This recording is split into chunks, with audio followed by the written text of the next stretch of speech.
पिछले चुनाव में आया है, लेकिन चूंकि वो 543 सीटों पर चुनाव नहीं लड़ते हैं, तो कंटेस्टेड सीट में भाजपा को औसतन 40% वोट मिला।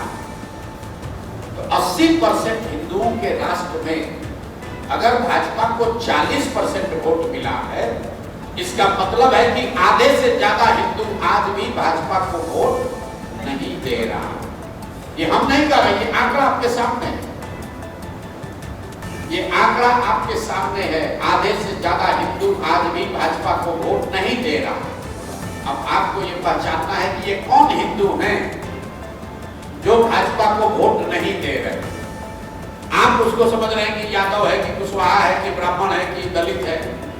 आपको ये देखना है कि ये हिंदू कौन है। ये हमारी अपनी समझ है कि ये 4 विचारधारा के मानने वाले हिंदू हैं जो आज भाजपा से इत्तेफाक नहीं रखते हैं, भाजपा को वोट नहीं देते। जो गांधी को मानने वाला हिंदू है, वो किसी भी जाति का हिंदू है, वो भाजपा को वोट नहीं देता। जो बाबा साहब अम्बेडकर के विचारधारा को मानने वाला हिंदू है, वो भी भाजपा को वोट नहीं देता। जो कम्युनिस्ट विचारधारा को मानने वाला हिंदू है, वो भी किसी जाति का हिंदू हो, वो भाजपा को वोट नहीं देता। और जो लोहिया जयप्रकाश की समाजवाद को मानने वाले हिंदू हैं, वो भी किसी जाति के हिंदू हो, वो भाजपा को वोट नहीं देते। तो जन सुराज का ये जो पूरा प्रयास है, वो इसी मेरे सोच पर आधारित है कि अगर इन 4 विचारधारा के मानने वाले हिंदुओं के साथ 20% मुसलमानों का सामाजिक राजनीतिक गठजोड़ बना लिया जाए, तो आप हो जाइएगा 60 और भाजपा हो जाएगी 40, और तब विचारधारा के आधार पर आप इनसे मुकाबला कर सकते हैं। यही वो गठजोड़ है जो आजादी से पहले जिसने स्वतंत्रता की लड़ाई लड़ी है। यही 4 विचारधारा के मानने वाले लोगों ने तो आजादी की लड़ाई लड़ी है मुसलमानों के साथ मिलकर। तो अगर इस देश में आपको लंबी लड़ाई लड़नी है, राजनीतिक जगह फिर से वापस लाना है, तो हर हालत में इन 4 विचारधारा के मानने वाले लोगों के साथ मुसलमानों का सामाजिक राजनीतिक गठजोड़ बनाना होगा। तभी आप भाजपा से मुकम्मल लड़ाई लड़ सकते हैं। वरना आप चाहे जितना समीकरण बनाइए, गाहे बेगाहे आपको 1-2 चुनाव में सफलता भी मिल सकती है, लेकिन उससे भाजपा का राजनीतिक वर्चस्व खत्म नहीं होगा। कई लोगों को ऐसा लगता है सब सुनने के बाद, अरे भैया ये सब तो बाद में होगा, कौन 10 वर्ष देखा है, पहले मोदी को हराइए। मोदी से बड़ा डर लग रहा है। ये आपका मेरा भ्रम है मेरे भाई। मोदी का जो खौफ है, ये हवा निकल गई। अब मोदी का दौर निकल गया। आप याद कीजिए, हिंदुओं की बात छोड़िए, आज से 15 वर्ष पहले वाजपेयी और आडवाणी में आपको आडवाणी से डर लगता था। मुसलमानों को लगता था कि वाजपेयी तो चलो ठीक है, आडवाणी बड़ा खतरनाक आदमी है, इसको किसी तरह निपटाया जाए। आज यहाँ आप जितने मुस्लिम साथी बैठे हैं, आपसे अगर पूछे कि अगर 2 ही विकल्प है, आडवाणी और मोदी में वोट देना है, तो आप क्या करिएगा? कि भैया आडवाणी कितना भी खराब था, आडवाणी को बर्दाश्त कर लेंगे, मोदी बहुत दिक्कत कर रहा है। मेरे भाई, हमसे लिख कर रखिए, आज से 10 वर्ष के बाद हिंदुओं की बात छोड़िए, मुसलमान ये कहेगा भैया मोदी कितना भी खराब था, फिर भी हम लोग का ठीके चल रहा था, ये योगी बड़ा खतरनाक है। आप ये समझ नहीं रहे। संघ वाले धीरे धीरे सेंटर को राइट की ओर मोड़ रहे हैं। मुसलमानों के नजरिए से नहीं, हिंदुओं के नजरिए से। हिंदुओं के बीच में पहले वाजपेयी एक्सेप्टेबल थे, फिर आडवाणी एक्सेप्टेबल हुए, फिर मोदी एक्सेप्टेबल हुए। अब हिंदुओं के बीच एक वर्ग है जो कह रहा है नहीं, हमको मोदी से काम नहीं चल रहा, हमको योगी जैसा कोई चाहिए। ये लंबी लड़ाई है। इतना संघ को हम समझते हैं। आप ये भ्रम मत पालिए कि संघ वाले मुसलमानों को भगाना चाहते हैं। संघ मुसलमान को भगाना नहीं चाहता, वो आपको नुकसान भी नहीं पहुंचाना चाहता। वो सिर्फ वैचारिक आधार पर आपको अपने अंगूठा के नीचे लाना चाहते हैं। क्योंकि संघ को मानने वाले लोग, उनकी विचारधारा के मानने वाले लोगों की सोच ये है कि ये जो देश है, ये ओरिजिनल सनातन सनातन के मानने वालों का देश था। जब मुगल यहाँ पर आए, जब इस्लाम का आक्रमण हुआ, उससे यहाँ की सभ्यता में मुस्लिम या इस्लाम का प्रभाव हो गया। उनकी लड़ाई वो 300 साल, 400 साल, 500 साल के नजरिए से है कि मुसलमान रहे, लेकिन जैसे मुगल सल्तनत में हिंदू रहता था, वैसे आज के सनातन के या भाजपा के सल्तनत में मुसलमान रहे।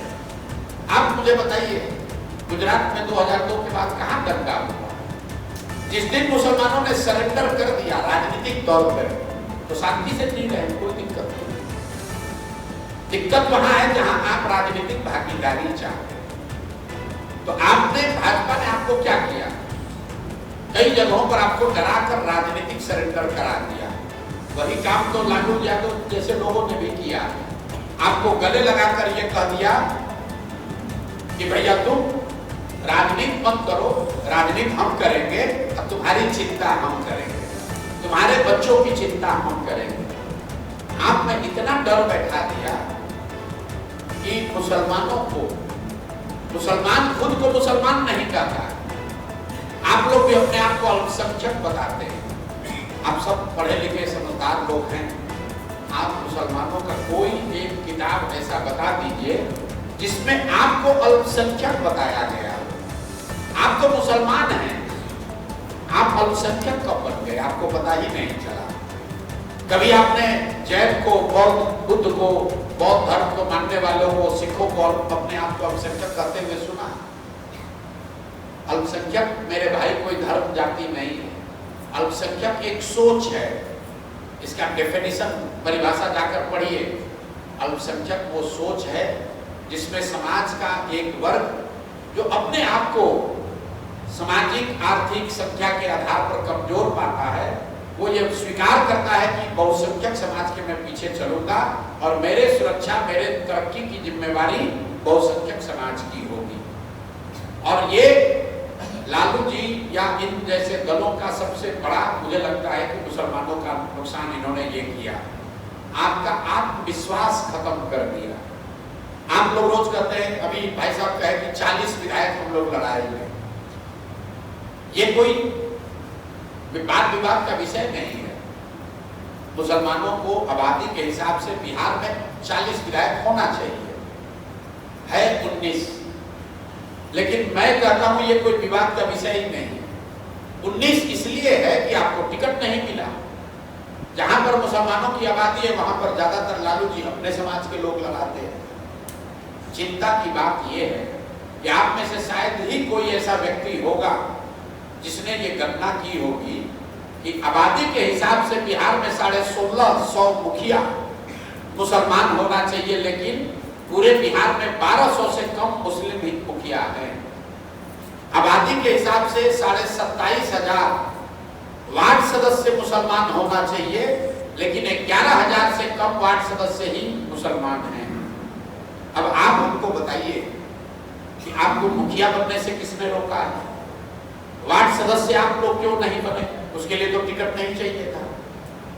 मेरे भाई, उसको आपकी अपनी सोच ने रोका है। जिस सोच में ये शामिल धीरे धीरे हो गया है कि भाई राजनीति हमारे लिए नहीं है, कोई जीते कोई हारे, हम लोग तो अपना दुकानदारी करके अपना जान बचाकर अलग रहे, और राजनीति दूसरे के लिए। और यही आपके परेशानी का कारण है, यही आपके परेशानी का कारण है। जब तक आप अपने बीच से लीडरशिप नहीं पैदा कीजिएगा, राजनीतिक सलाहियत नहीं पैदा कीजिएगा, तब तक किसी के पीछे चलिए, चाहे लालू जी के पीछे चलिए, कांग्रेस के पीछे चलिए, जनसुराज के पीछे चलिए।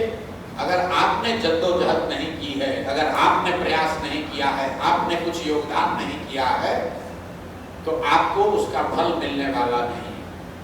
जनसुराज में हम लोग 3 बरस से कोशिश कर रहे हैं मुसलमानों को साथ में जोड़ने की।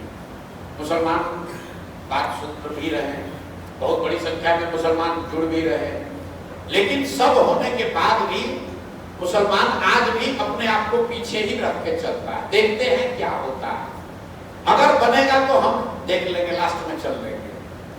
मेरे भाई, अगर आप अंत में आओगे तो आपसे हम ये समझना भी चाहते हैं कि आपको लग रहा है कि ये सही रास्ता है, फिर भी आप उस रास्ते पर नहीं चलना चाहते। ऐसा क्यों है? आप कह रहे हैं डर है, तो भाई आप तो राजद को भी वोट देकर भाजपा को नहीं हरा पा रहे। भाजपा का सरकार तो यहाँ पर भाजपा नीतीश की सरकार आज 20 बरस से है, 20 बरस से आप राजद को वोट दे रहे हैं, उसका कोई फायदा नहीं। तो मैं आपसे इसलिए मिल रहा हूँ कि आपके माध्यम से ये समझूं कि भाई मुसलमानों को ये लग रहा है कि पहले आप लोगों ने, कुछ लोगों ने कहा कि मुसलमान ये देखना चाहता है कि और कौन समाज का आपके साथ है। आज आप देख रहे हैं कि सबसे बड़ी संख्या में अगर कहीं भीड़ आ रही है तो जन स्वराज की बैठकों में आ रही है, और उसमें मुसलमान ज्यादा नहीं आता है। मुसलमान तो 10% ही आते होंगे, ज्यादातर लोग वो आ रहे हैं जो एनडीए के वोटर हैं या हिंदू समाज है। इसके बावजूद मुसलमान उसको देख तो रहा है, शायद आप लोग बताएंगे चर्चा भी कर रहा है, लेकिन उससे जुड़ नहीं रहा है उस मजबूती से जितना मजबूती से उसको जुड़ना चाहिए, जितनी मजबूती से उसको अपनी भागीदारी, हिस्सेदारी लेनी चाहिए, वो नहीं कर रहा है। इसी विषय पर मैं आपकी राय जानना चाहता हूँ, और ये भी हम लोग समझना चाहते हैं कि हम लोग की ओर से और क्या प्रयास होना चाहिए ताकि मुसलमानों को ये रास्ता दिखे और ये राजनीतिक बंधुआ मजदूरी खत्म हो। उनको ये दिखे कि अगर बिहार में ये कहानी बन गई तो ये बिहार में नहीं रुकेगी, पूरा हिंदी हार्टलैंड में ये बात फैलेगी। यही वो तरीका है जिससे आप उत्तर प्रदेश में योगी को चुनौती दे सकते हैं। अगर बिहार में जन स्वराज को सफलता मिल गई तो यूपी में योगी का धराशायी होना तय ही है। अगर एमवाई को हटाकर जो विचारधारा और मुसलमानों के संगति की बात मैं यहाँ कर रहा हूँ, अगर इसको हम लोगों ने प्रमाणित कर दिया बिहार में, तो यूपी में भी एमवाई की जगह वही फॉर्मूला लागू हो जाएगा। जब गांधी बिहार में आए, चंपारण में उन्होंने आंदोलन किया, तो चंपारण के आंदोलन से देश को आजादी नहीं मिली। चंपारण के आंदोलन से देश को वो हथियार मिला, वो विश्वास मिला कि ये भी एक तरीका है जिससे अंग्रेजों को झुकाया जा सकता है। तो जो काम हम लोग कर रहे हैं, ये निश्चित जानिए कि अगर इसमें सफलता मिली तो ये बिहार तक कहानी रुकने वाली नहीं है, पूरे देश में फैलेगी। अब आपकी हमको मदद भी चाहिए, आपकी सलाह भी चाहिए कि क्या कुछ करने से मुसलमानों को ये बात समझ में आएगी। वो वोट दे ना दे वो अलग बात है, लेकिन कम से कम जुड़े, देखे, सुने, समझे। हम लोग जाकर सभाओं में कह रहे हैं, आप आकर देखिए, शायद आप में से कुछ लोग देखे भी होंगे। हम ये कह रहे हैं कि भाई जितना आदमी यहाँ आए हो, जो मोदी को वोट दिए हो, अपने बच्चों के नाम पर बोलो 15 साल में मोदी ने फैक्ट्री कहाँ लगाया। तो कहते हैं गुजरात में लगाया, क्योंकि ये सत्य है। और लोगों से हम पूछ रहे हैं, डॉक्टर साहब बताओ कि वोट जब बिहार का है तो फैक्ट्री कहाँ लगना चाहिए, बिहार में कि गुजरात में? तो चाहे आप ब्राह्मण हैं, कुशवाहा हैं, यादव हैं, मुसलमान हैं, दलित हैं, हर आदमी कह रहा है कि नहीं भैया वोट बिहार का है तो फैक्ट्री बिहार में लगना चाहिए।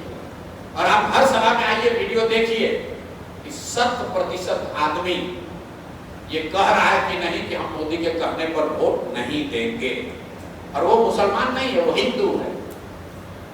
इतनी बड़ी संख्या में हिंदू जो है, जो एनडीए के साथ है, वो टूटकर जन स्वराज में आ रहा है। लेकिन मुसलमान सुन रहा है, देख रहा है, लेकिन उसमें कंधा उतनी ताकत से नहीं लगा रहा है जितना उसको लगाना चाहिए।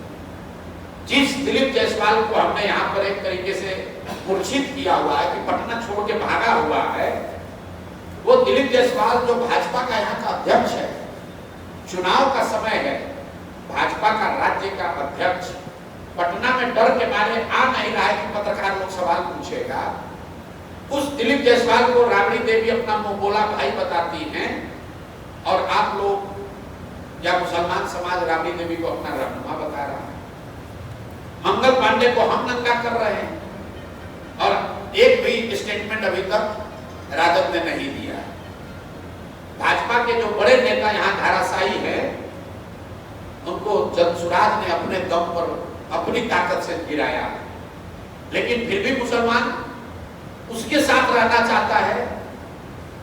जो लोग आज भाजपा को चला रहे हैं और राजद से मिले हुए हैं, तो चाहे दिलीप जायसवाल हो या संजय जायसवाल हो या अशोक के ये सम्राट चौधरी हो, ये सारे राजद के निकले हुए लोग हैं जो भाजपा में बैठे हुए हैं। और आप इन लोगों को रहनुमा बना रहे हैं। तो मैं आपसे सुनना समझना चाह रहा हूं कि आखिर ईमान की बात करने वाले कौन, हक की बात करने वाला कौन, इस बात को क्यों नहीं समझना चाह रहा है, या समझ कर भी क्यों नहीं समझ रहा है। नहीं समझ रहा है ऐसा तो मैं नहीं कह सकता हूं, समझ तो आप रहे, वो समझ कर उस पर एक्ट क्यों नहीं कर रहा है, और वो करने में आप क्या हमारी मदद कर सकते हैं, हम आपकी क्या मदद कर सकते हैं ताकि उन तक ये बात पहुंचे, उनको बात बताई जाए। ये नाली गली का चुनाव नहीं है, ये बिहार को जीतने हारने का चुनाव नहीं है। अगर बिहार में इस चीज को हम लोगों ने प्रस्थापित कर दिया तो 2 वर्ष के बाद हर हालत में योगी को उत्तर प्रदेश में हम लोग घेर लेंगे, और जिस दिन यूपी बिहार में आपने भाजपा को हरा दिया उनकी कहानी खत्म हो जाएगी। और मुसलमानों को ये समझना पड़ेगा कि जब तक आप यूपी और बिहार में नहीं जीतिएगा, यूपी और बिहार में भाजपा को नहीं हराइएगा, तब तक आप उनको देश में हरा नहीं सकते। इसी बात पर आपसे बात करना चाह रहे हैं, आपके सुझाव चाहते हैं, आप अपना बात रखिए। बहुत बहुत सत्ता में आने के लिए मुसलमानों का वोट चाहिए कि नहीं चाहिए? मैंने जवाब ये दिया था, ये थे भाई साहब, हमने जवाब ये दिया कि मुसलमानों की कोई जरूरत नहीं है सत्ता में आने के लिए। मुसलमानों की जरूरत है व्यवस्था को बदलने के लिए, मुसलमानों की जरूरत है यहाँ पर परिवर्तन लाने के लिए। तो बाकी वाला बतवा काट दिया, पहले वाला इनका चला रहा है, ठीक है।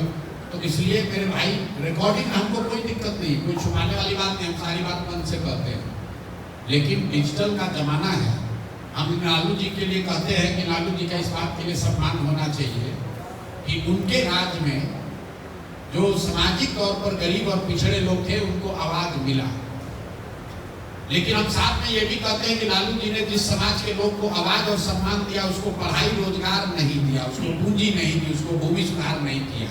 राजद वाला अगला वाला काट देता है, अब मेरा पहला वाला चलाता है कि देखिए प्रशांत किशोर भी कह रहे हैं कि लालू जी का सम्मान होना चाहिए। तो जो आप लोग रिकॉर्ड किए हैं, तो मेरी आपसे गुजारिश है कि जब चलाइए तो पूरा वीडियो चलाइए।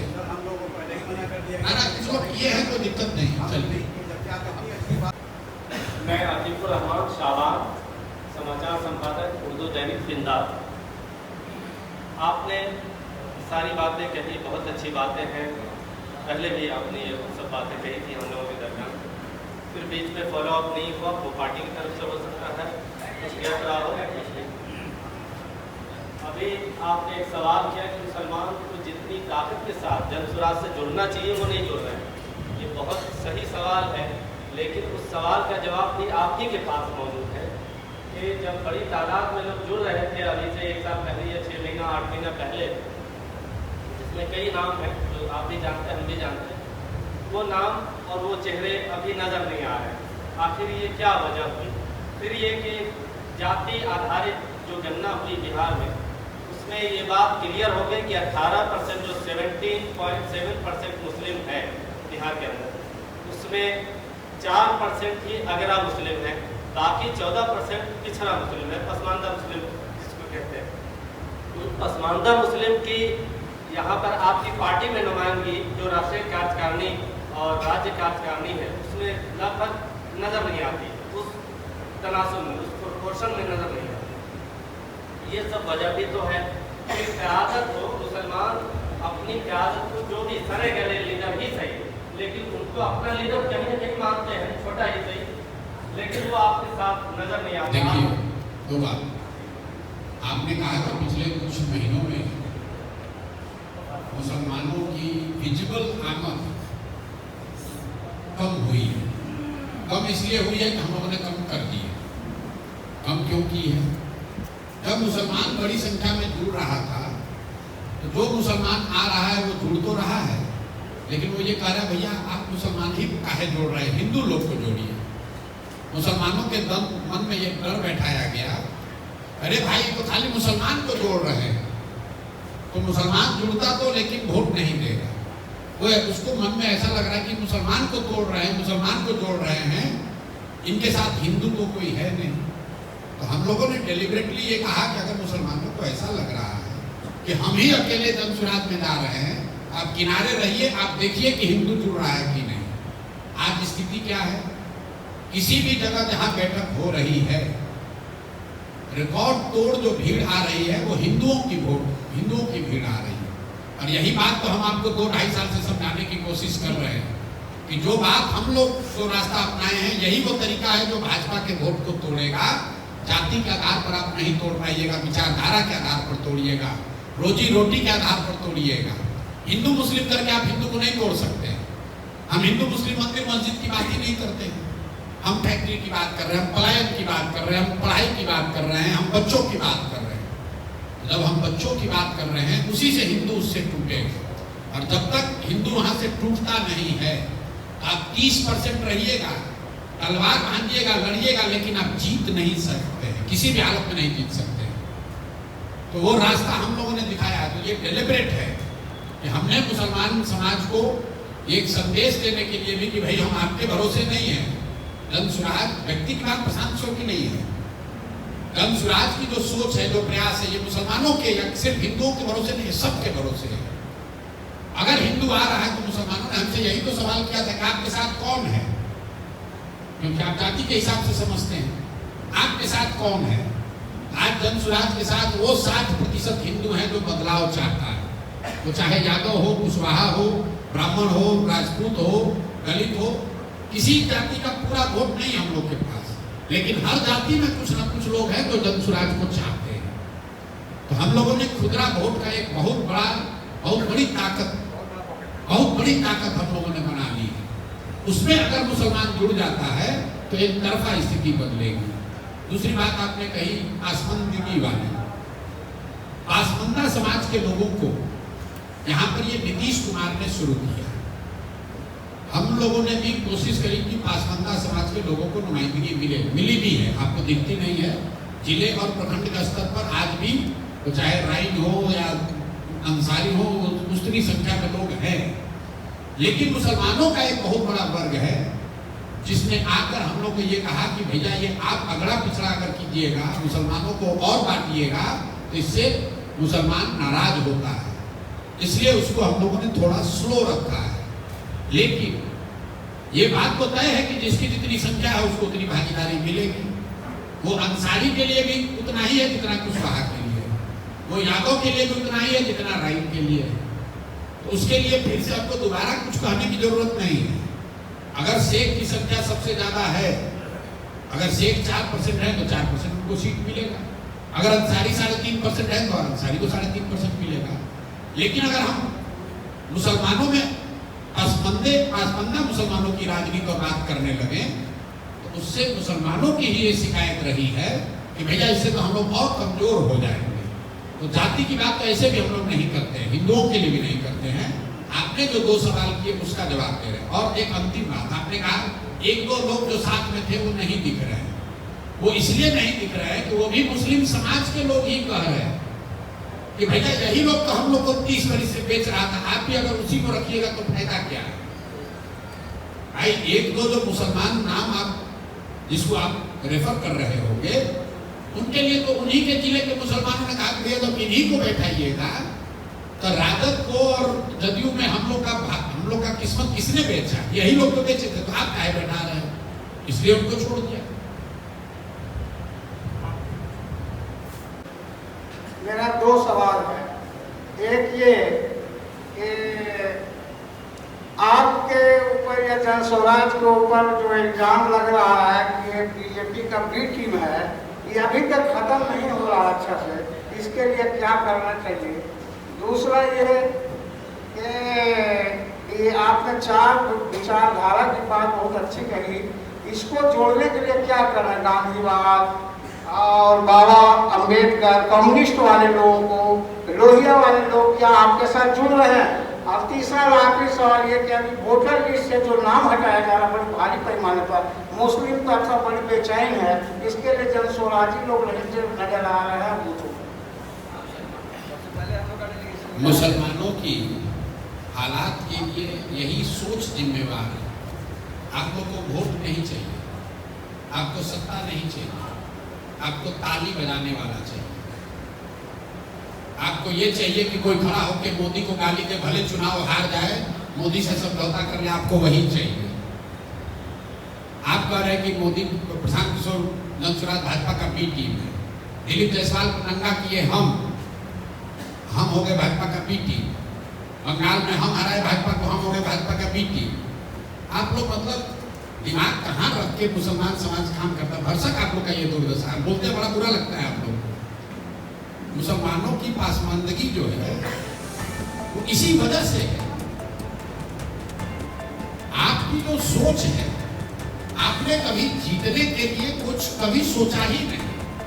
जीवन इसी पर आधारित है कि भाजपा को कौन हराए, न इसके आगे सोचते हो न पीछे सोचते हो। किसने कहा कि मुसलमानों का नाम ज्यादा कटा? आपने SIR का बात किया, मतलब पढ़ाई लिखाई आंकड़ों से कोई लेना देना नहीं समाज का। 65 लाख नाम कटे, किसने कहा कि मुसलमानों का नाम ज्यादा कटा? तेजस्वी यादव बोल दिए था, आपने आंकड़ा देखा, उसमें 2/3 से ज्यादा हिंदुओं का नाम कटा, उसमें प्रवासी मजदूरों का नाम कटा। झूठ मूठ का जो मुद्दा नहीं है वो मुद्दा बना लिए हैं। SIR मान लीजिए कि 10 नाम कट गया, मान लीजिए एक बार को 10 नाम कट गया, 90 आदमी तो है, उस 90 में कैसे 45 वोट लोगे, इसका न चिंता होना चाहिए। आप ये आंदोलन करते रहिएगा तो बात बच जाएगा। लालू यादव के जमाने में बूथ लूटा जाता था, बूथ लूटाता था ना, सारा बूथ लूटने के बाद जनता ने लालू जी को हरा दिया कि नहीं हरा दिया? आप जीतने का नहीं सोचते। SIR मुद्दा है, लेकिन SIR मुद्दा पलायन से बड़ा मुद्दा नहीं है। SIR के नाम पर आप पूरे बिहार को मोबिलाइज नहीं कर सकते। SIR के नाम पर लोग भाजपा को छोड़कर आपको वोट नहीं देंगे। अपने बच्चों के पढ़ाई के नाम पर दे सकते हैं, अपने बच्चों के रोजगार के नाम पर दे सकते हैं, यहाँ पर हो रहे भ्रष्टाचार के लिए दे सकते हैं। आप लोग गलत मुद्दा खुद समझते हैं और अपने नेताओं को यही समझा देते हैं। और देखिए तेजस्वी यादव कहीं नहीं है। पिछले 20 दिन के बिहार के राजनीतिक नैरेटिव में कहाँ है तेजस्वी यादव? बताइए जरा। SIR पर रोज बोल रहे, जरा आपको बुलाए तो दिक्कत, न बुलाए तो दिक्कत। दूसरी बात साफ कर दीजिए, नरेंद्र मोदी सांप्रदायिक नहीं है, फासिस्ट है। और फासिस्ट जो होता है वो देश के खिलाफ में होता है। जिस बात क्या होता है? फासिस्ट में मुल्क के खिलाफ होता है, देश के खिलाफ। सांप्रदायिक नहीं है नरेंद्र मोदी, और नरेंद्र मोदी से के खिलाफ मुसलमान नहीं लड़ता। ये फासिज्म के खिलाफ मुसलमान लड़ रहा है, फासिज्म के खिलाफ आवश्यक है।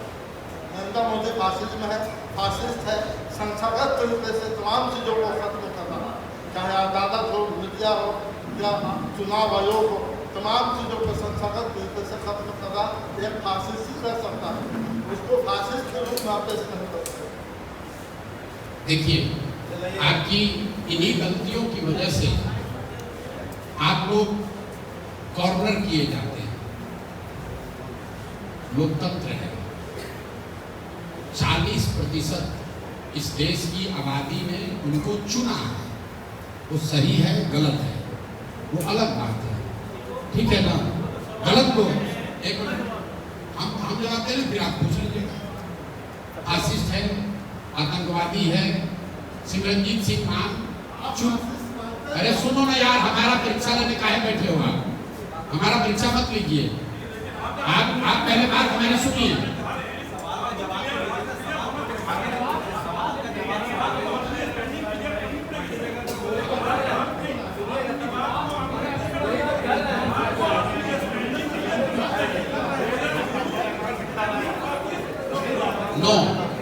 नो बिल्कुल नहीं कीजिए। शायद रैंडम सवाल हम लोग लेंगे और एक चीज है प्रशांत किशोर जी, सबका नाम आप बराबर आते रहते हैं, इसलिए मैं आपसे माफी चाहता हूँ, आप बाद में पूछ लीजिए। प्रशांत जी, सबसे पहले आपको बहुत बहुत मैं मुबारकबाद देना चाहता हूँ कि हम लोग जर्नलिस्ट हैं तो बहुत सारी चीज़ों को कवर करते वक्त जिस तरह से जन स्वराज का ऑर्गेनाइजिंग चल रहा है, चाहे सभा के माध्यम से हो, लोगों को कन्वेंस करने के माध्यम से हो, वो शानदार है। तो मुझे लगता है कि आपको मैं इसके लिए कांग्रेचुलेशन दूँ। सवाल ये है कि जैसे आपकी तस्वीरों में एक तरफ जो है B.R. अम्बेडकर साहब है और गांधी जी, ये दो विचारधारा है, और एक तरफ गोडसे की विचारधारा, ठीक है। मगर सवाल ये है कि इस देश में गांधी का विचारधारा भी एक पार्टी लेकर चल रहे हैं, अम्बेडकर का विचारधारा भी एक पार्टी लेकर चल रहा है, तो ऑलरेडी वो बहुत सालों से एग्जिस्ट कर रहे हैं। तो आपकी क्या ऐसी विचारधारा जो गांधी और अम्बेडकर से जुड़ी हुई है जिस पर लोग आपके साथ जुड़े और आपको वोट करें? बिल्कुल ठीक बात आपने कहा। बहुत सारे लोग हैं जो बाबा साहब का फोटो लगाकर उनके विचारधारा पर चलने का प्रयास कर रहे हैं। बहुत सारे लोग हैं जो गांधी की भी बात कर रहे हैं। लेकिन मैं आपको ये चुनौती देकर बोल रहा हूँ कि कोई ऐसा भी देश में दल आप दिखाइए जो गांधी और अम्बेडकर दोनों को एक साथ लेकर चल रहा है। क्योंकि ज्यादातर लोग ये मानते हैं कि अम्बेडकर और गांधी के बीच में मतभेद था। जो अम्बेडकराइट हैं वो गांधीवादियों को नहीं मानते, जो गांधीवादी है वो अम्बेडकराइट को नहीं मानता है। ये तब सुराज आपने ध्यान दिया होगा, जब हमने शुरू किया तो सिर्फ गांधी ही थे। फिर हमने समाज में ये 2 साल कोशिश करके ये लोगों को मनाया कि अगर आपको गोडसे से लड़ना है तो आज अगर बाबा साहब होते तो क्या वो गांधी को चुनते कि गोडसे को चुनते? तो अम्बेडकराइट्स ने ये माना कि नहीं, सारे कमियों के बाद भी बाबा साहब गांधी को ही चुनते। गांधीवादियों को हमने समझाया कि तुम्हारी चाहे जो भी शिकायत हो, गांधी जी बाबा साहब को साथ लेकर चले। इसलिए इसमें 2 पिक्चर, खाली फोटो नहीं है। ये दोनों विचारधारा के मानने वाले लोग अगर साथ में आ जाएं और उसमें मुसलमान जुड़ जाए तो मुकम्मल लड़ाई लड़ी जा सकती है। कम्युनिस्ट का हम डाल नहीं सकते क्योंकि कम्युनिस्ट दल है और समाजवादी का भी यहाँ पर प्रतिनिधित्व करने वाले लोग हैं, और ऐसे भी वो ताकत जो है वो खत्म हो रही है। जो ताकत यहाँ अभी है विचारधारा की वो अम्बेडकराइट्स की है और गांधीवादियों की है। और भाजपा के मानने वाले लोगों ने बहुत सिस्टमेटिक तरीके से अम्बेडकराइट्स और गांधीवादियों को एक दूसरे से लड़ा रखा है। आप इस बात को ध्यान नहीं देते। नीचे जमीन पर जाइएगा तो अम्बेडकर के मानने वाले बहुत सारे लोग गांधी जी के खिलाफ बोलते हैं, लेकिन जरूरत समय का तकाजा ये है कि उन दोनों को साथ में लाया जाए और उसमें मुसलमानों को जोड़ा जाए, तब वो ताकत बनेगी कि इनसे लड़ाई लड़ी जा सके। प्रशांत जी, सवाल है क्योंकि आप डेटा पे काम करते हैं। आपने पूछा कि मुसलमान क्यों नहीं अब उस हिसाब से जुड़ रहा जैसे पहले जुड़ रहा था।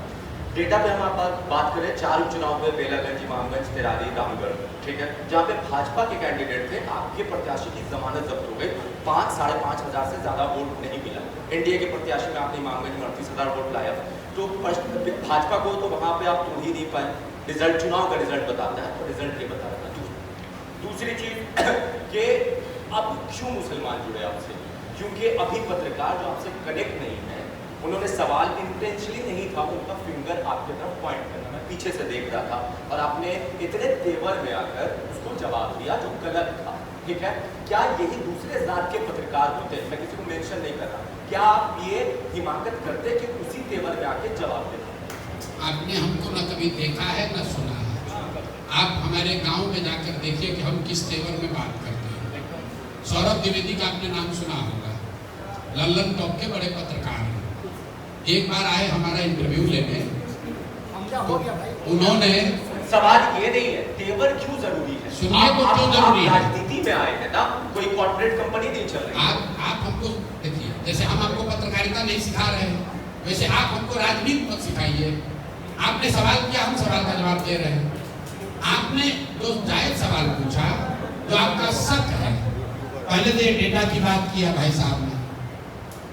डेटा जो है, अगर आपको डेटा की थोड़ी बहुत भी समझ है तो डेटा की खूबी ये है, उसको जैसे चाहिए वैसे प्रेजेंट कर दीजिए। जैसे आपने उसका एक फैसेट दिखाया कि जहाँ भाजपा वाले थे वहाँ जमानत जब्त हो गई, जहाँ भाजपा वाले नहीं थे वहाँ आपने अच्छा किया।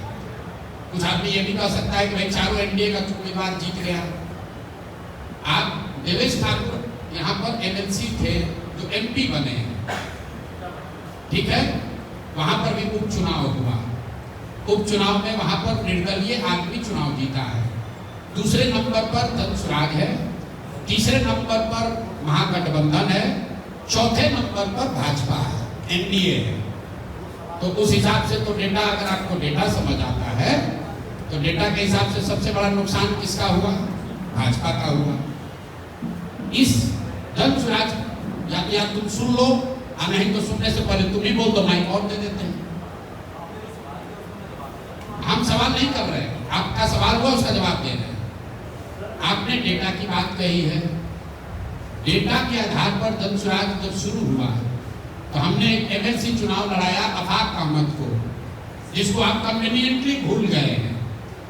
75 साल के बिहार के राजनीतिक इतिहास में आज तक शिक्षकों का कोई एमएलसी मुसलमान नहीं हुआ, और आफाक अहमद जहां पर मुसलमान एमएलसी जीत कर आए वहां पर एमएलसी थे केदार पांडे, एनडीए के उम्मीदवार थे, हमारे स्वजातीय थे।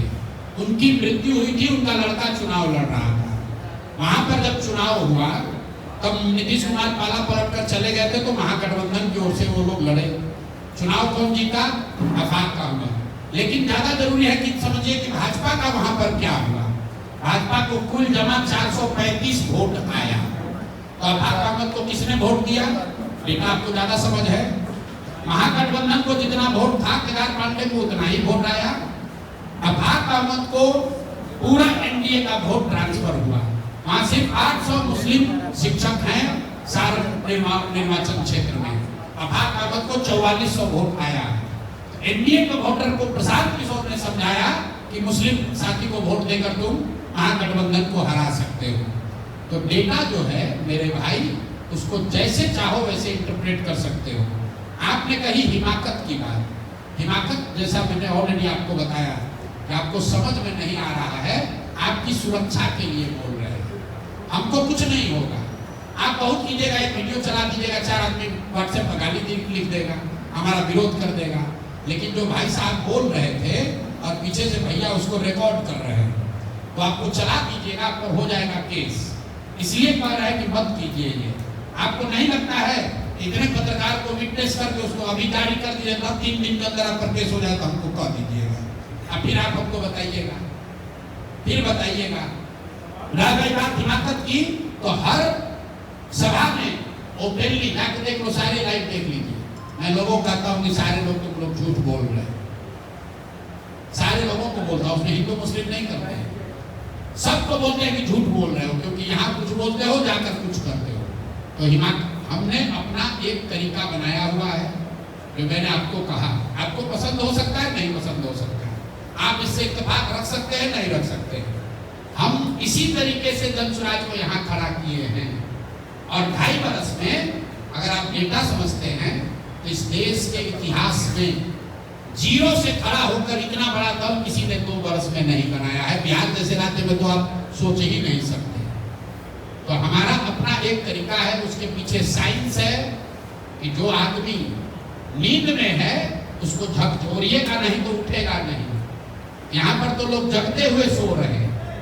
आप कह रहे हैं कि आपको भागीदारी नहीं मिल रही है, आप कह रहे हैं कि आप हमसे हिमाकत से बात कर रहे हैं। चलिए बात तो कर रहे हैं, आप तो उनको वोट देते हो जो आपसे बात भी नहीं करता है, आपको बगल में बैठाता भी नहीं, तब आपको नहीं लगता अपना ईमान, उस समय आपको नहीं शर्म आती है। सर मैं कुछ बोलूँ, सबसे पहले मैं आपको प्रणाम करता हूँ, नमस्कार करता हूँ। और मेरा नाम हुआ आदम परवेज अंसारी, और पेशे से मैं पत्रकारिता तो कर ही रहा हूँ, जर्नलिस्ट हूँ, साथ ही साथ लॉयर भी हूँ। सर बहुत अच्छी बात है कि आपने मुसलमानों को इतना इम्पोर्टेंस दिया कि उनको यहाँ पर बुलाए और उनसे आप वार्तालाप कर रहे हैं। और यहाँ पे बहुत सारे सीनियर जर्नलिस्ट हैं, कुछ आपके आयु से बड़े भी होंगे, कुछ छोटे भी, लेकिन क्वेश्चन करना तो इनका काम है, हमारा काम है जवाब देना आपका काम, हो चुकी आप क्वेश्चन और आंसर के लिए ही बुलाएं। लेकिन थोड़ा सा गुस्सा हो जाना, इस पे आपको अपने आप को पेशेंस रखना चाहिए कि हम गुस्सा ना हो, बहुत ही पोलाइटली जवाब दें ताकि लोगों को अच्छा लगे और सवाल भी करने का उनको एक उमंग हो, वरना किसी को आप बोल दिए वो डर के सवाल भी अगला नहीं करेगा। ये पहली बात। राजनीति में आए हैं सर, आप राजनीति में आए हैं और एक नई उम्मीद जगह है आम जनता के अंदर, चाहे वो हिंदू हो, मुस्लिम हो या किसी भी कास्ट का, और पहली बार आपकी चुनाव होगी 2025 में, तब पता चलेगा आपको लोग वोट कर रहे हैं कि नहीं कर रहे हैं। अभी एक सवाल में आपने कहा कि जिसको वोट देते हो उसको प्रणाम भी नहीं करने आता है, लेकिन आप तो फर्स्ट टाइम आ रहे हैं ना, अब आपको वोट किया जाएगा, अभी तक तो आप वोट किसी से लिए नहीं है। सवाल ये है सर कि मुस्लिम लोग आप पर कितना भरोसा करें, ये बताइए, क्योंकि सारे मुस्लिम जर्नलिस्ट हैं, और मुस्लिम बिहार की जनता कितना भरोसा करे ताकि आरजेडी और दूसरे लोगों को छोड़कर आपके पास नहीं करे। मैं जो आपको कितना करे, क्यों करे, काहे करे, ये बता। अरे हम करें न करें, एक पैसा भी आपको हम पर भरोसा नहीं करना चाहिए।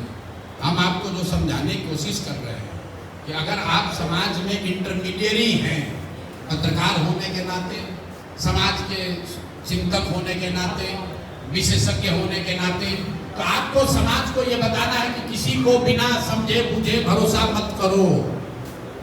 हम पर क्यों भरोसा कीजिएगा? हम जो काम कर रहे हैं उसको देखिए, जांचिए, परखिए, ठीक लगे तो भरोसा कीजिए, न ठीक लगे तो भरोसा मत कीजिए। हम क्यों, अगर हमको आपको ठगना है, अगर या हमको आपके साथ धोखा करना है, आपने कहा मीठा बोलिए, हम मीठा बोल के यही कहेंगे ना कि भैया हम सब आपका चिंता करेंगे। हिंदी में एक शब्द है मेरे भाई, विश्वासघात। विश्वास पहले है, घात बाद में है। जिसको भी घात करना होता है वो मीठा बोल के पहले आपका विश्वास जीतता है, तब घात करता है। हम मीठा नहीं बोलते। आप अपने अनुभव के आधार पर जांच लीजिए, ठीक लगे, रास्ता सही है तो उसमें जुड़िए। इसलिए मत जुड़िए कि हम आपको कुछ मीठा बोल रहे हैं, तो आपको मीठा बोलने के लिए पहले से 1000 आदमी है ही। हम मीठा नहीं बोलते हैं, हम विश्वास करने के लिए नहीं कह रहे हैं। हम आपको ये कह रहे हैं कि आप इसको जांचिए, इसको परखिए, जुड़िए, इसका मूल्यांकन कीजिए। ठीक लगे तब जुड़िए, न ठीक लगे तो जहां है वहां रहिए। मुझे लगता है कि अब बहुत सारे सवाल हो गए और जितने भी सवाल हुए उसमें लगभग लोगों के जवाब चुके होते हैं। हम लोग इंडिविजुअली मिल जाएंगे। हेलो भैया, और भी हमारी मीटिंग है, एक सवाल। प्रशांत जी, सबसे पहले आपका शुक्रिया कि आपने हमें यहाँ दावत दिया, बुलाया। पहली बात। दूसरी बात यह है कि हमें ये जानकारी मिली कि आपने उर्दू मीडिया के साथ वार्ता करने के लिए हम लोग को बुलाया। इसमें मुझे लगता है कि बहुत सारे मिक्स लोग भी हैं। पहली बात तो है कि हम मुसलमान हैं, हमें महज़्ज़ब होना चाहिए, तहज़ीब होनी चाहिए, हमारा दायरे में है। दूसरा ये है कि हम एक उर्दू पत्रकारिता से भी हैं, तो वो भी हमें सभ्य होना चाहिए। इधर से भी सभ्यता से सवाल होनी चाहिए। और प्रशांत जी के बारे में मैं 2019 से तो फॉलो कर रहा हूँ, इनसे बातचीत होती रहती है। तो ये अभी तक पॉलिटिशियन नहीं बने हैं, इसलिए थोड़ा ये हो जाते हैं, तो उसके लिए क्षम्य है कि ये पॉलिटिशियन नहीं है जो प्रोफेशनल पॉलिटिशियन होते हैं, उस तरह से नहीं है। सबसे पहले तो मैं आपको एक मुबारकबाद देना चाहता हूँ प्रशांत जी कि आपने मुसलमानों को एक विजन दिया, जिसकी जितनी आबादी उतनी उसकी हिस्सेदारी। पहली बार किसी ने अगर ये बात कही है तो आपने कहा है ये मुसलमानों को आपने एक पॉलिटिकल विजन दिया। आपका एक ये भी था कि मुसलमान जनसुराज से नहीं जुड़ रहे हैं। मैं सवाल कर रहा हूँ, चुप रहिए, सवाल कर रहा हूँ, ठीक है ना? क्या आपने कहा कि मुसलमान जुड़ नहीं रहे? आज़ादी के बाद से मुसलमान, आपने देखा, आपका एनालिसिस होगा, जो वोट कर रहे हैं वो सेकुलर पार्टी को वोट करते हैं, वो सिर्फ भाजपा की डर से वोट करते हैं, कोई अपने डेवलपमेंट के लिए वोट नहीं करते हैं। तो मुसलमान, एक मेरा सवाल ये है कि मुसलमान इस ज़हनी गुलामी से कैसे उबर सकते हैं, कैसे उबर सकते हैं? मेरा नाम इकबाल है और मैं अलवतन टाइम्स उर्दू डेली न्यूज़पेपर से एडिटर हूँ। बाकी जो सवाल है और दूसरा एक सवाल इसी के साथ जुड़ा है कि आपने बहुत कोशिश की जनसुराज से मुसलमानों को जोड़ने का, तो अब तक मुसलमान उस एग्रेसिवली नहीं जुड़े, इसका क्या कारण है? देखिए, हमने उतनी ही कोशिश की है जितनी कोशिश की जानी चाहिए। हम मुसलमानों को एक्स्ट्रा कोई पैम्पर भी नहीं करते हैं, मुसलमानों को जोड़ने के लिए अलग से कोई बहुत प्रयास भी नहीं करते हैं। मुझे जो मेरी अपनी समझ है मुसलमानों की सामाजिक राजनीतिक स्थिति की, तो सही हो सकती है, गलत हो सकती है, आप उससे इत्तेफाक रख सकते हैं, नहीं रख सकते हैं। मुझे जो लगता है ये जो एग्रेशन दिखता है मुझे मुसलमानों में, ये एग्रेशन नहीं है, ये डिफेंस मैकेनिज्म है। आप इतने डरे हुए हैं कि कोई बात आपको ऑफेंसिव लगती है। ये अगर सामान्य पत्रकारों की बैठक होती, पत्रकारों को बुरा नहीं लगता है, मुसलमानों को लगता है कि हमको दबाया जा रहा है, क्योंकि आपको दिन रात वही दिमाग में चल रहा है, तो वो कोई इशू नहीं है। आपने जो बात कही तो जहनी तौर पर गुलामी है, राजनीतिक गुलामी तो नहीं कहूँगा, राजनीतिक बंधुआ मजदूरी है। जहाँ पर कोई आपसे वोट मांगे या न मांगे, आप स्वयं से वोट देते ही। और ऐसा नहीं है कि ये बात अगर तेजस्वी यादव को समझ में आ रही है तो हमको नहीं आएगी। हमको भी मालूम है कि अगर यहाँ लड़ाई भाजपा और जनसुराज में होगी तो मुसलमान को हम पूछे या न पूछे वोट वो हमको देगा ही देगा। ना वो आपके कहने से देगा ना आपके रोकने से रोकेगा। लेकिन आपसे बात इसलिए कर रहे हैं कि जो मैंने आपको बात बताई, अगर गांधी की बात हो रही है तो गांधी की विचारधारा तब तक मुकम्मल नहीं होती है जब तक आप मुसलमानों को भी उसमें हिंदुस्तान के कॉन्टेक्स्ट में जोड़ते नहीं। इसलिए आपसे बात कर रहे हैं, इसलिए आपकी बात दलील सुन रहे हैं। नहीं, हमको दलील सुनने की क्या जरूरत है? आपको देना है दीजिए, नहीं देना है मत दीजिए। हमारे कहने से आप मानिएगा नहीं। जब हमारे 3 साल के प्रयास में पूरा बिहार का आदमी समझने को तैयार है, आप नहीं समझने को तैयार है, तो जब तक आपने वो भाई साहब ने ठीक कहा, जब चुनाव होगा तब देखा जाएगा, तब देखा जाएगा। तो हम कोई अलग से प्रयास भी नहीं करना चाह रहे हैं। हम आपसे मिल रहे हैं, हर आज मिल रहे हैं, चुनाव के बाद जीत जाएंगे फिर मिलेंगे। उस समय भी आप कह सकते हैं ना भी हम आपको आपके साथ नहीं जुड़ेंगे, आपका मर्जी है। आज से 3 महीना पहले भी मिले थे, उसके साल भर पहले भी मिले थे। आज क्यों मिल रहे हैं ये भी बता रहे हैं। इसलिए बता रहे हैं कि पिछले 2 महीने से जो मुसलमानों का एक फंडामेंटल सवाल था 2 बार कि आपके साथ मुसलमानों के अलावा कौन है, तो मैं आपको बता रहा हूं कि आपको चुनौती दे रहा हूं कि आप जहां कहीं भी चलिए और अपने सो कॉल्ड रहनुमाओं की बैठक देख लीजिए, इंडिया गठबंधन की बैठक देख लीजिए और एप्पल टू एप्पल कंपैरिजन कर लीजिए कि वहां पर जनसुराज की सभाओं में ज्यादा लोग आ रहे हैं कि महागठबंधन की सभा में आ रहे हैं। ये मैं आपको खुली निमंत्रण, खुला दावत दे रहा हूँ। दूसरी बात तो मैं आपको बता रहा हूँ कि तादाद की, चूंकि आपको चिंता, तो तादाद देख लीजिए कि दूसरे लोग हैं। दूसरी बात आपको इसलिए कह रहे हैं कि भैया आपके पास समय है, आप इसमें जुड़ सकते हैं। आप नहीं जुड़ना चाहें तो कोई जबरदस्ती नहीं है, लड़ाई तो होगी होगी, आप जहां हैं वहां पर रहिए। लेकिन हमारी जवाबदेही है कि आपको आकर निमंत्रण दें कि भाई इसको देखो, समझो, पूरा समाज जुड़ रहा है, आप छूट जाओगे। और छूटने का मतलब ये नहीं कि 40 मुसलमान लड़ेगा, नहीं। इतने पत्रकार हैं, कोई डेटा बात कर रहा है, कोई हमारे बोलने के तरीके पर बात कर रहा है। इसी प्रशांत किशोर ने आपके दबाव में नहीं, हमने खुद से कहा कि 40 मुसलमान को हम लड़ाएंगे। साथ में ये भी कहा कि जहां कहीं भी राजद ने मुसलमान कैंडिडेट उतारा है वहां पर हम मुसलमान नहीं लड़ाएंगे, आप दम है तो राजद मान कर दिखा दे। जहां भी आपका राजद का मुस्लिम उम्मीदवार है वहां जनसुराज मुसलमान नहीं लड़ाएगा। आपको लग रहा है कि हम बांट रहे हैं, आप वहां जीत जाइए। अरे आपको कोई नहीं जिता सकता है। मधुबनी में 1,10,000 मुसलमान है जी विधानसभा में, और वहां पर विधायक है वैश्य जाति का जिसका 9,000 वोट है। वहां अब्दुल्ला साहब खड़े हुए थे, उनको कई को वोट आया, 10,000 वोट नहीं आया। प्रशांत किशोर का आपको तहजीब ठीक नहीं लग रहा है, प्रशांत किशोर पर आपका भरोसा नहीं हो रहा है। अब्दुल्ला साहब तो आपके अपने थे, उनको काहे नहीं वोट दिए? 1,10,000 में 10,000 आदमी वोट दिए हो भाई, वैश्य को वोट दिए हो, वहां पर उस आदमी को दिए हो जो भाजपा का झंडा लगाकर घूम रहा है। तो आप दूसरे की बात क्यों करते हैं भाई? जब आप खुद नहीं, हमारा काम है समय समय पर आपको बताते रहना। आज बता रहे हैं, 3 महीने के बाद बताएंगे, फिर 3 महीने के बाद बताएंगे। कभी न कभी तो आपको समझ में आएगी कि भाई रास्ता सही है, ये उनमें चलना है। अच्छा 1 मिनट सर, 1 मिनट मेरी बात सुन लीजिए। अभी ये उत्तेजना सब है, इसको ठंडा करते हुए एक बड़ी दिलचस्प बात में, पता नहीं आपने बार बार नैया करके रिकॉर्ड किया, पब्लिक मीटिंग की है। दूसरी बात ये है, तो आप अक्सर बड़ी बारीक बात कहते हैं जिसे मैं पसंद करता हूँ। इसमें अम्बेडकर, गांधी या विश्वास जो विचारधारा है, इससे आप संघ की विचारधारा बढ़ाने और उसमें एडिशन करते हैं बहुत बढ़िया। लेकिन अब की हालत में जब और यहाँ पे जो सेकुलरिज्म पे, समाजवाद पे और गांधीवाद पे जो लोग लड़ने के लिए मैदान में हैं, क्या उनसे आपकी बातचीत हो रही है? तो एक सवाल, अगर नहीं हो रही है तो क्या आप करना चाहते हैं, और अगर नहीं करना चाहते हैं तो क्यों? एक दूसरा कि मैं ये मेरे निजी विचार है, मैं आपसे अलग से भी बोलूँगा और मैं अपनी किताब भी आपको देना चाहता हूँ।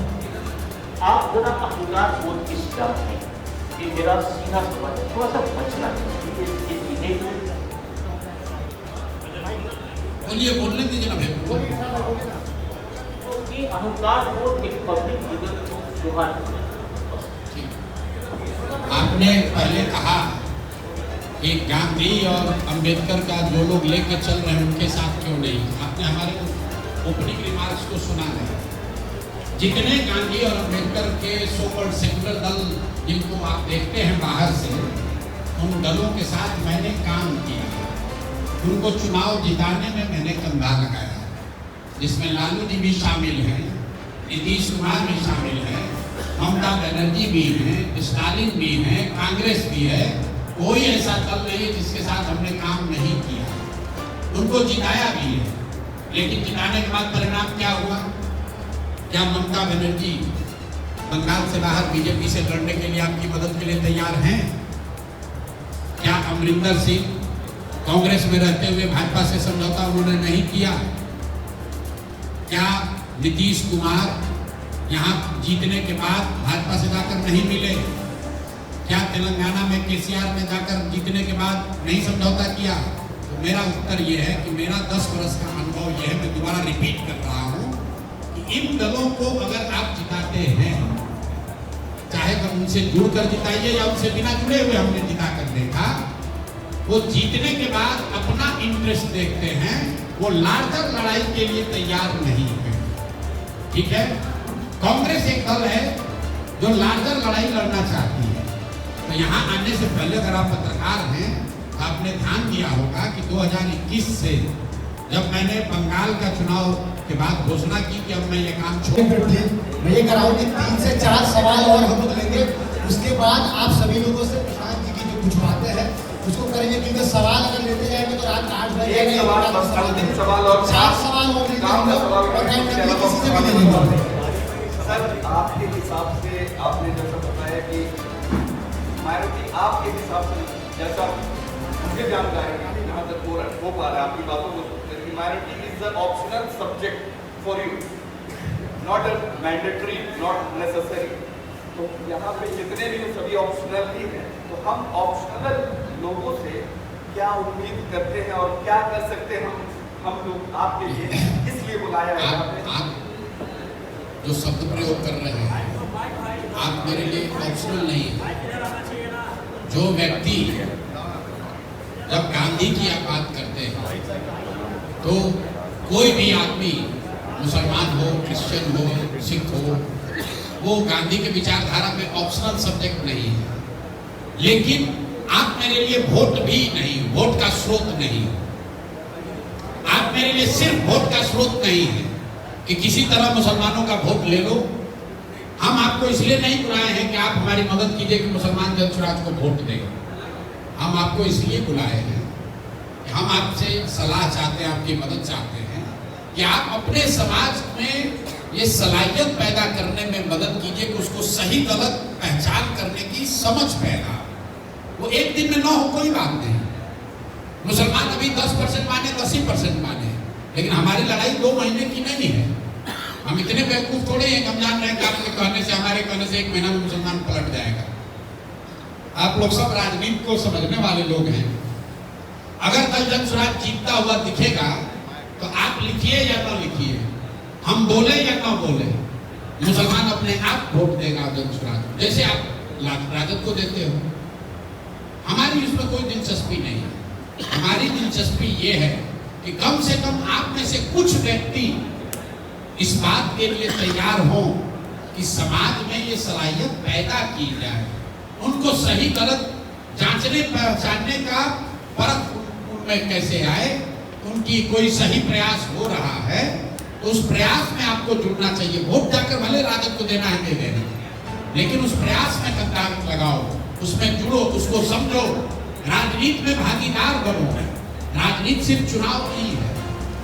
जिन लोगों का आप नाम ले रहे हैं, सर सैयद का नाम लिया, सीमांत गांधी का नाम लिया, महात्मा गांधी, जितने देश को आप देश में बड़ा लीडर मानते हैं, ये ज्यादातर लोग तो जीवन में कभी चुनाव ही नहीं लड़े। तो क्या समाज पर उनका प्रभाव नहीं है?